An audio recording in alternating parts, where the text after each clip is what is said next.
everybody. Lord Tremendous here. Got another battle report here for you. Another 3,000 point battle using the Legion rules, and this is game 2 of a local game store tournament that I attended last weekend. It is me, Lord Tremendous of the Undead Legion, versus Corn's Prophet of the Chaos Legion. I know, 2 Chaos Legions in a row. I get all the easy matchups, what can I tell you? But this is actually a pretty good game as well. It is far, far different than the last Chaos Legion list that I just played in Battle Report 174. But I'm trying to put up as much as I can because it's a holiday weekend, and I figured if you had some free time or whatever, and you were looking for something to do on the YouTubes, this could be it. I could be that mistake. But sit back, relax, and get ready to be entertained. Assemble the army! Here's my list, and there's no real difference to it because this is game 2 of an LGS tournament, so if I were to change anything, that would be cheating. I have my Vampire Lord, Lord Tremendous, on a Zombie Dragon. He's level 2 Wizard, Heavy Armor, Sword of Anti-Heroes, Enchanted Shield, Talisman of Preservation, Other Trickster Shard, Red Fury, Quick Blood, and the Lore of Vampires. I also have my High Lich Priest, Queen Elizabeth, who's a level 4 Wizard with a Dispel Scroll, Opal Amulet, and the Lore of Nehekara. My hero choices are a Tomb Prince, Dark Vincent, with a Great Weapon, Armor of Silvered Steel, and a Luckstone, and my Necrotex, Sinister Jeffrey, with a Dragon Helm and the Iron Curse icon. My core choices are 5 Direwolves, 10 Skeleton Archers with a Banner, 58 Skeleton Warriors, the Fateless, with full command, light armor, and shields, and 14 Skeleton Archers, the Queen's Guard, with full command. I also have 3 Chariots, the Rolling Bones, with Musician, Banner, and the Banner of Eternal Flame. My special choices consist of 5 Hexwraiths, 3 Vargheists, 3 Medusa Stalkers, those that gaze, and a Chimerian War Sphinx with Fiery Breath. The kitty! I love that damn thing. Wait. Just wait. My rare choices are, as always, Hero Titan, Nad the Protector, my Screaming Skull Phalapult, and my Casket of Souls. I didn't get my opponent's army list. I just didn't. I suck. Scenario 2 is another Rock Wars GT scenario, Call the Hogs. It's Blood and Glory rules. First person to hit Fortitude 3 or less gives their opponent 500 victory points. The second person to hit 3 Fortitude or less gives the opponent 200 victory points. And that's only if anybody gets lower than gets 3 Fortitude or less. There are a unit of hogs. We used a cavalry wolf or a war beast mount anyway on a cav base as the hogs. It was a furry baby. What can I tell you? But the hogs on the table move 3d6 inches in a random direction at the end of every movement phase. If they hit a unit, that unit takes 2d6 strength, whatever turn it is, hits. So in the beginning, it's not that big of a deal. Towards the end of the game, it's game changing. The person who controls the current movement phase can choose to call the hogs if that one of their units can choose to call them instead of moving.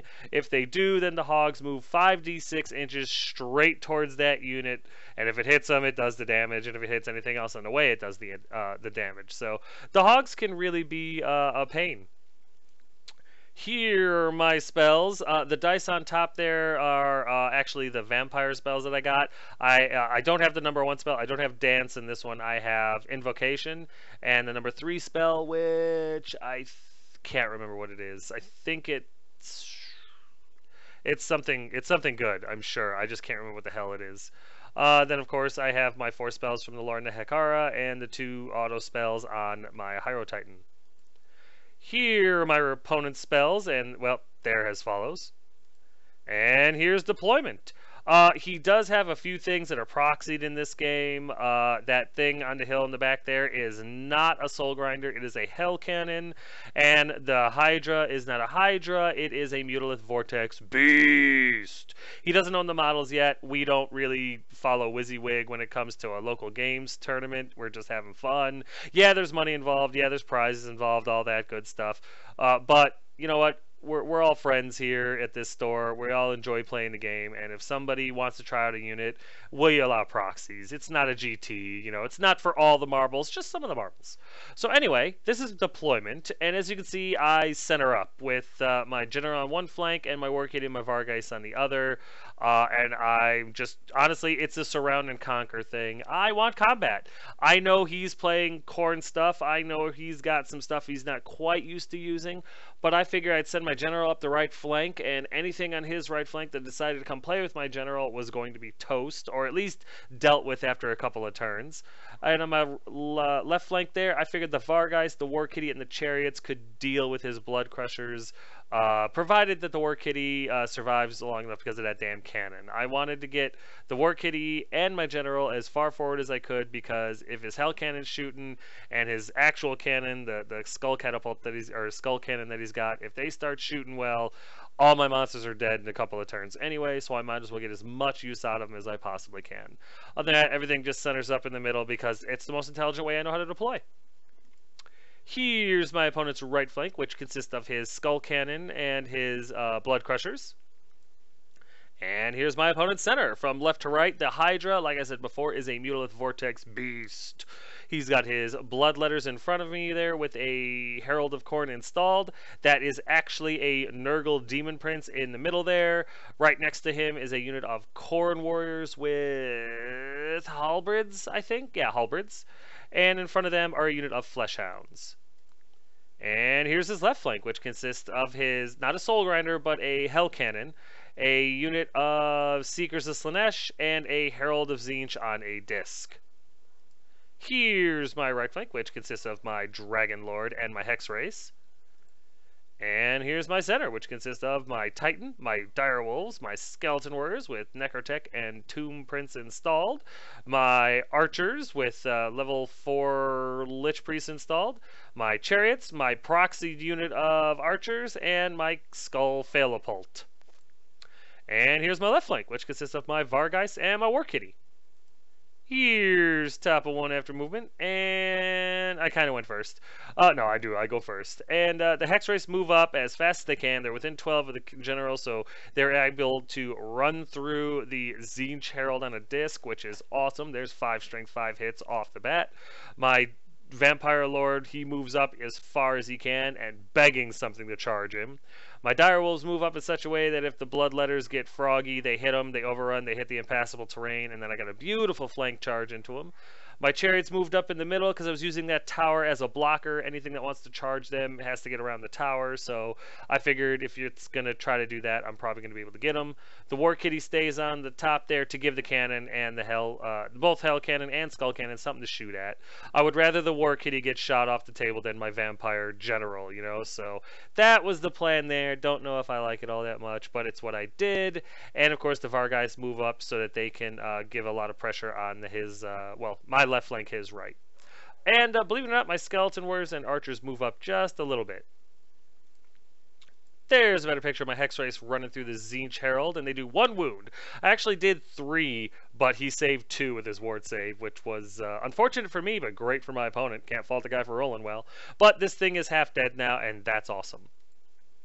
Nothing else happens. My magic and shooting phase, of course, are crap, so we go over here to bottom of 1 after movement, and you're looking at it. His Seekers charge my Vampire Lord. I don't know why. I guess chaffing him up or whatever. Not the worst thing he could have done, I guess, but I didn't fully understand it.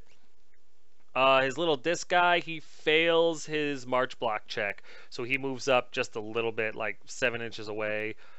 His Demon Prince moves up behind his Fleshhounds that move up slightly. His Corn Warriors follow suit.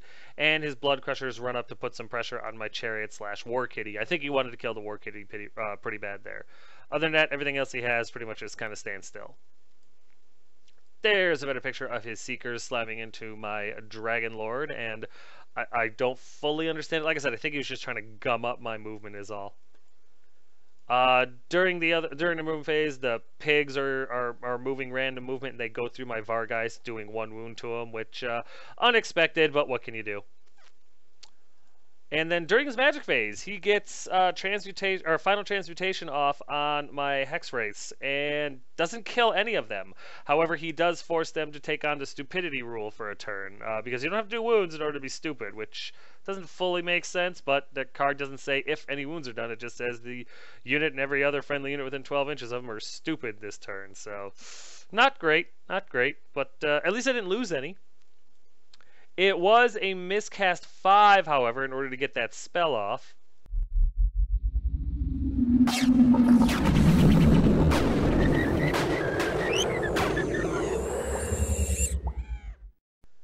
But the one wound that is done to this guy, he actually makes his ward save. And although it does finish off his magic phase, it doesn't really matter because he got the spell off that he wanted. And I wasn't able to kill the damn thing with his miscast. That broke my heart. During his shooting phase, his skull cannon takes carefully into Kitty and puts 4 wounds on him when all is said and done. Good shooting. The hell cannon actually completely goes off course. It goes 10 inches off course. I think it ends up off the table. So that was a benefit at least. Then over here in combat, the Seekers had a unit champion, and it issues a challenge. My Vampire Lord has no choice. He takes it and smushes the unit champion. Losing combat, though. I don't do much. I do like 1 wound to this damn thing. 1 or 2. It's not enough. And I lose combat by 1, and my Vampire Dragon takes 1 wound, which sucks a little bit. I won't lie to you. So we go over here to top of 2 after movement, and there's been a little bit. Yeah, for the most part, my Hex Race run through the, what's it called? They passed their stupidity check because my general was within 18 inches because I rolled a 9. I was like, oh no! The general was just inside of 18 inches. So it was like 17 and a half away. So that was nice. So the Hex Race moved their 8 and bounced through the, what's it called? The Herald, which is awesome. And I'm able to do the last wound to him and kill him. So that's 1 less caster I have to worry about. Other than that, nothing really happens. My Vargeist repositions slightly. The Kitty moves up, giving the Blood Crusher something to charge. And that's really it. There's a better picture of my Hex Race taking out his Herald of Tzeentch, which is great. During the shooting phase, my catapult, I guess it heard all the trash I was talking about it, because it actually hit wounds and does 6 wounds to his skull corn cannon thing and kills it. They actually got through. He didn't ward save it for a change, which I thought was just outstanding. He didn't, but you know, it depends on what side of the table you're on, I guess. Bottom line is his cannon is no longer a threat, so that's awesome. And then over here, now that the unit champion is dead, my general gets to have a lot of fun, and he smokes the last handful of Seekers. I think there was 4 left. And they get obliterated, which is perfectly fine. My general just kind of reforms to look towards the Flesh Hounds. I didn't get a picture because here's bottom of 2 after moving. You can see exactly where he moved. The Flesh Hounds slam into my general, which is perfectly fine. I think, like I said, he was just trying to gum up the works again. His Corn Warriors move up cautiously. His Bloodletters charge my dogs, which is also fine. And his Blood Crushers slam into my War Kitty. And that was fine too. The War Kitty only had a wound left. It was getting shot at a lot. I figured he was dead anyway. If the Blood Crushers slam into the War Kitty, they're out of position for a turn. And I can accept that. Meanwhile, his Megalith moves up to try to do stuff to my chariots. And that's pretty much it. Oh yeah, and his Hell Cannon passes his crazy test. But didn't charge anything, so that was a little bit of a shock. There's a better picture of his Flesh Hound slamming into my general, and that was fine. I understood he was chaffing me at this point. And there's a better picture of his Bloodletters charging into my Direwolves, which is fine because I was chaffing him. And there's a better picture of his Bloodletters slamming into my War Kitty, and that sucks, but I was hoping maybe the War Kitty would get some attacks off before getting killed by these guys. That was the hope. During his magic phase, he gets whatever the Reign of Chaos chart does here and puts it on, or it only hits the chariots, of course, and they end up taking 4 wounds, which is just spectacular. Reign of Chaos chart, let's hear it. Other than that, his magic and shooting phase are irrelevant, so we go into combat, and his Bloodletters have no problem whatsoever smushing my dogs, which breaks my heart a little bit, I won't lie to you. Then over here, the Kitty! Kitty! The War Kitty not only weathers all the attacks that these guys put on him, but they don't do any wounds. He's not able to roll a 6. What can you do? But he puts 2 wounds on the damn skull or Blood Crushers. So they have charge, rank, and a banner to the 2 wounds that I did. I lose by 1. I'm an arcane construct and could not care less. I was so pleased with the War Kitty. I'm going to have to paint him. I'm going to have to paint the War Kitty definitely after this. The Titan did something. Well, okay, the Titan did something way more incredible, but it was similar to this. And so, yes, my kitty held tight, took a charge from Blood Crushers and survived, losing only by 1, and he's an arcane construct, so he doesn't care. Just fantastic. Then over here in combat, yeah, my Dragon Lord has no problem smushing those Flesh Hounds. I think I did like 8 wounds to his charge, so the last guy that was left just died, and that's fine. So we go over here to top of 3 after movement, and the gloves come off. The Chariot slam into the flank of the Blood Crushers trying to save the kitty. The Vargai slam into the flank of the Mutilith Vortex Beast. I needed a 10, and I actually got it. 9 or a 10, and I got it. I was very proud of the Vargeists. My Vampire Lord and my Hexray slam into the Corrin Warriors, because if I didn't charge them, they were going to charge me. And my Skeleton Warriors, my Archers, and my my Skeleton Warriors and my Skeleton Archers move up to deal with the Bloodletters, and my my Stalkers and my Titan turn, as well as my Casket, to try to deal with the Demon Prince that is on my right flank.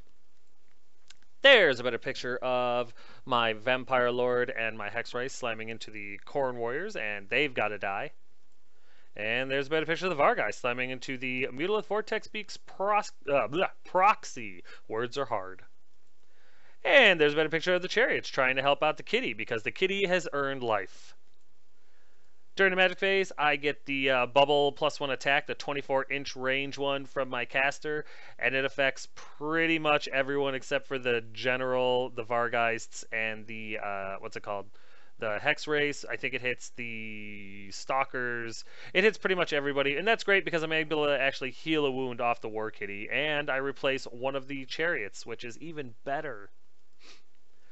During my shooting phase, my catapult fails, or I'm sorry, not my catapult, but my Archers shoot at the Bloodletters and are able to kill 4. Not bad for needing 5s and 4s, but yeah, they actually kill 4 of his Bloodletters, and that's awesome.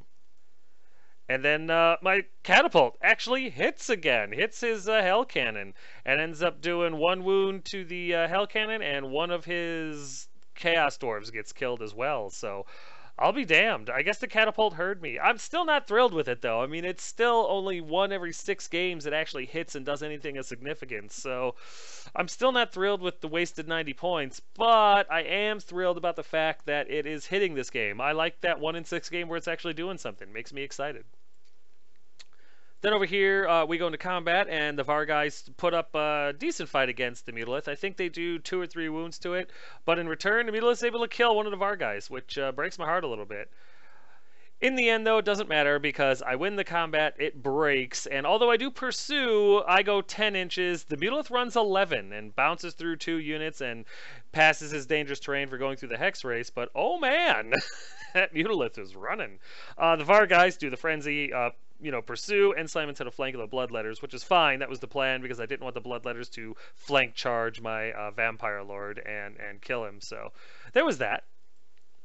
And then over here in combat, his unit champion issues a challenge. My Vampire Lord easily smushes him to death. The Hex Race beat up some more guys on the flank. Nothing else happens. I win this combat, but it doesn't matter because they're steadfast and make their break check no problem. Then over here, I do really well. 3 of the Bloodletters die. I do 7 wounds total with the charge, the flank, and everything like that. But believe it or not, the Skull Crushers, he hits 4 times, and he rolls 3 6s and a 1. So yeah, the War Kitty buys it. But that's, you know what, it sucks that he died, but man, what a heroic death. Holding that line just long enough for the damn, Chariots to get in there and kick some ass. So that was awesome. And then with combat res and everything, he's got 1 Bloodletter left. He's got his unit champion Bloodletter left, and that's fine. That's much better than I would have expected to do against them. So, with all that fun said and done, we go over here to bottom of 3 after movement. And as you can see, my Stalkers failed to do anything to his Demon Prince, so his Demon Prince charges in. Well, they failed to kill him anyway. I think they did 1 or 2 wounds to him. But the Demon Prince slams into my Stalkers, and that was just unfortunate. His Mutolith does rally and turns to face the Hex Race, and that's pretty much it. Everything else he has is dead or in combat.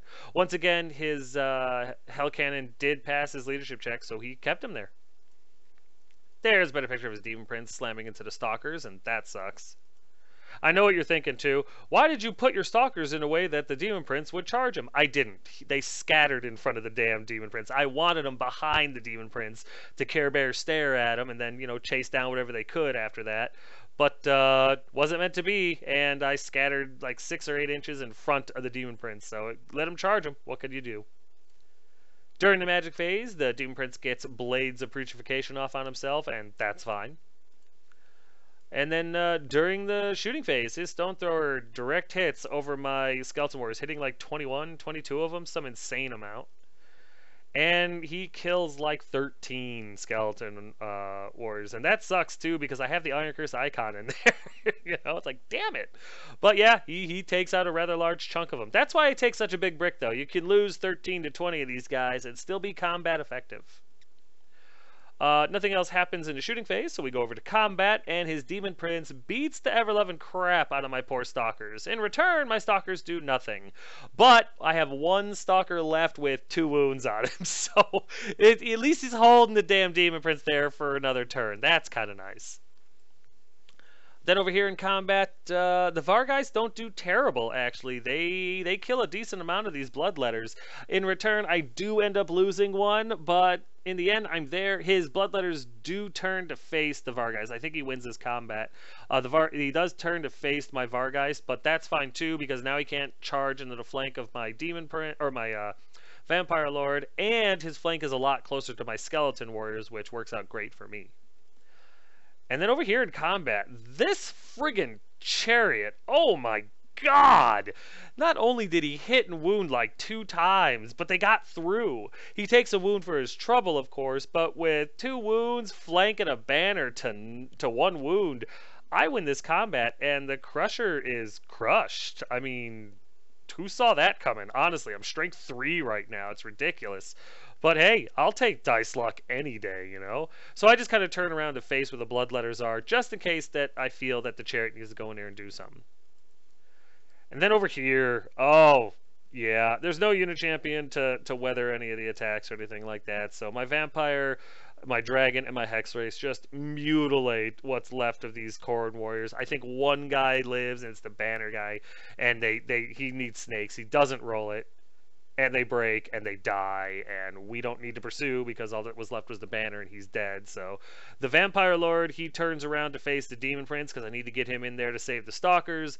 And the Hex Race stay right where they are because they're just going to run through the Mutolith until it's either dead or it gets away. So, with that said and done, we go over here to top of 4 after movement, and my Vampire Lord slams into the flank of the Demon Prince because it's time to kill this damn thing once and for all. My Hex Race run through the Mutolith and kill it because they're flaming strength 5, no armor save attacks. Woohoo! So, yes, the Mutolith dies thanks to the Hex Race. That's the second thing. Third thing, if you conclude the Khorne Warriors. Hex Race are kicking ass. I really like that unit. And then my, what's it called? My Skeleton Warriors charge into the flank of the Bloodletters and actually make it, which means that was awesome. I did not feel froggy enough to charge my chariots into the Bloodletters yet, so I moved them around the little tower there to possibly charge in if they're required. I was hoping to maybe resurrect some in Magic so that I had, you know, more than 1d6 worth of Strength 4 hits when I charged in. Plus, you know, if his Hell Cannon hits it again, it'd be nice to have some extra wounds on the damn thing so it would survive longer. Other than that, the archers with my caster unit move up. They're 4 inches. The Titan moves up just slightly, and that's pretty much it. There's a better picture of my Hex Race killing off the Mutolith, and those are my boys right there. And there's a better picture of my Vampire Lord slamming into the flank of the Demon Prince because he has to die. And there's a better picture of the Skeleton Warrior slamming into the flank of the Bloodletters because that was too good of a charge to pass up. During the magic phase, I'm able to get +1 attack the bubble, the 24-inch bubble off again. As you can see, I bring some chariots back, or I bring a chariot back with 2 wounds left on it. I believe one of my Vargheists come back. I believe 4 Skeleton Warriors come back. And I heal a wound off of the Stalker. And I think maybe the Vampire Dragon as well. I'm not 100% on that.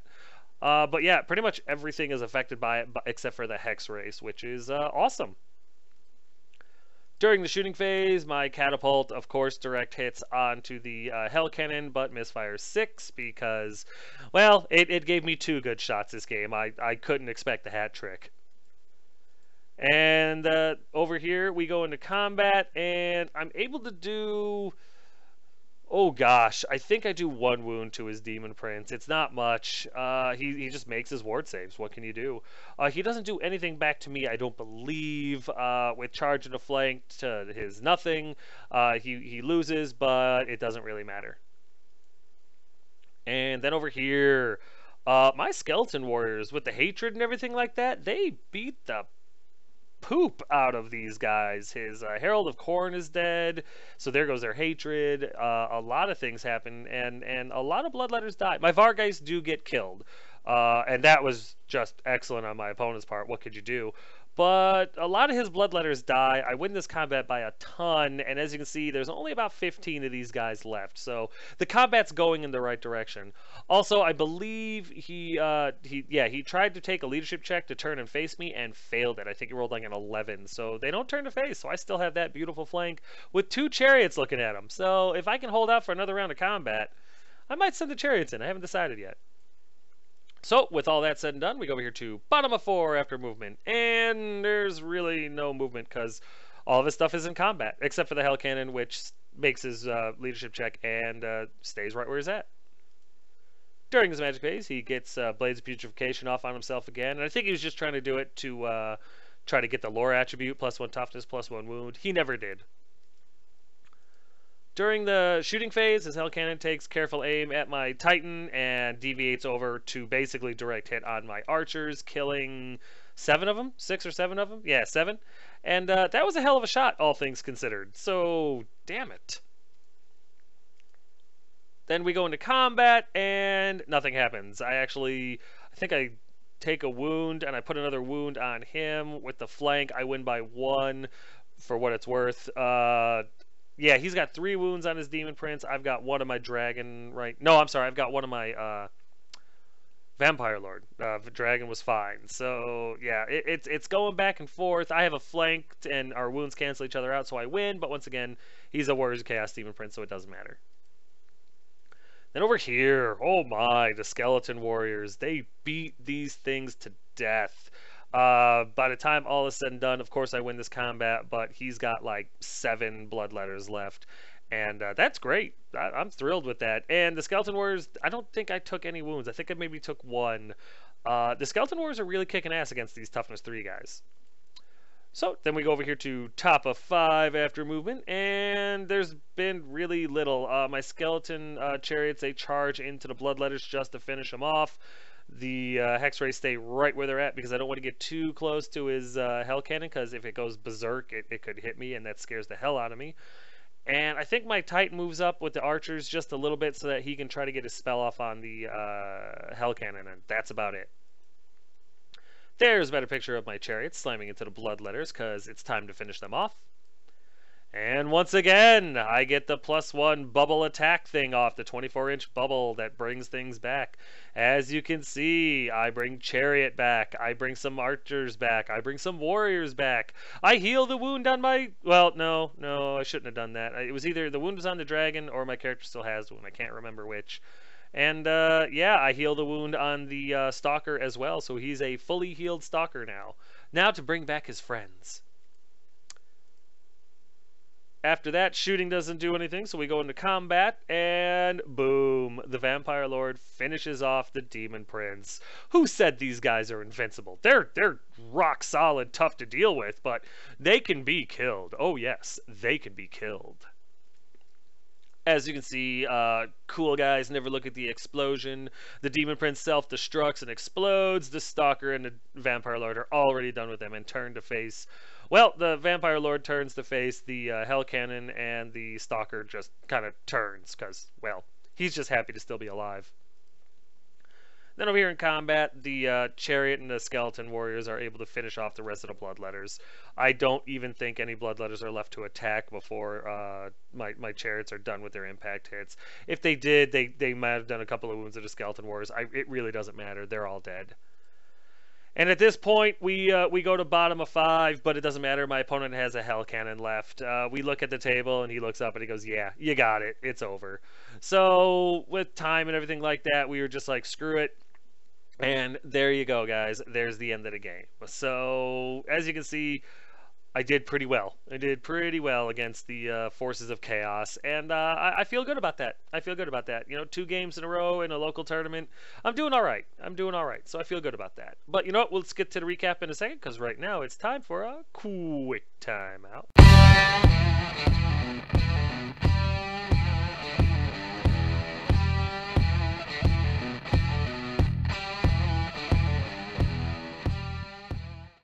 Banners, banners, banners. Get you some banners. Look at the banners. You are never going to be able to get better banners than this. There is no company, there is no talent scout, there is no entity on the planet that's going to get you banners better than this. Custom banners for your custom army.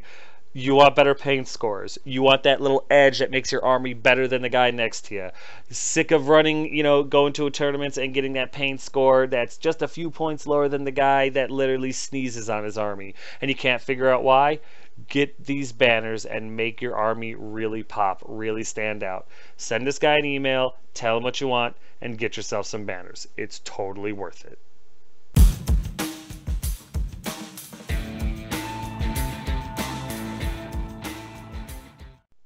Alright, guys and gals, there it is. Token Gal is back, and she's back in full operation mode of making tokens. So if you missed out before she went and got married and became Mrs. Token Gal, or however that works, this is your chance. Get your tokens now. Send her an email. Send her your monies. Get yourself some tokens. They're dirt cheap, solid gold quality. You're not going to be disappointed. Tell her Tremendous sent you. She'll probably know. But yeah, get these tokens. They're so much better than just using dice. They're so much easier to remember everything. You don't have to worry about your cards getting lost, stolen, ripped, torn, whatever. And, you know, they're glass beads, cool high-def pictures. Totally worth it. Get yourself some tokens. You won't regret it.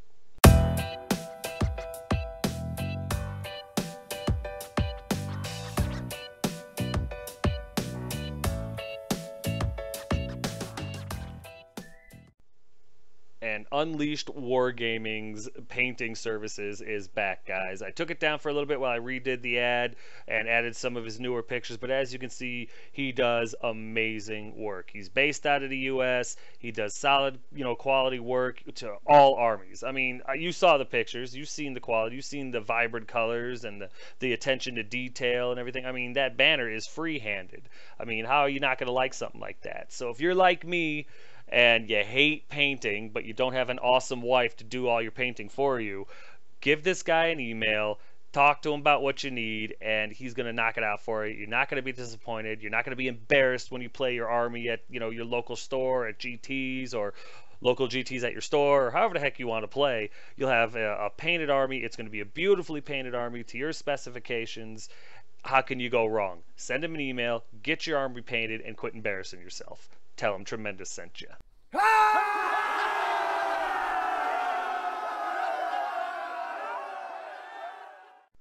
So in the end, it was a victory for Lord Tremendous. 3,488 points for me, 408 for him.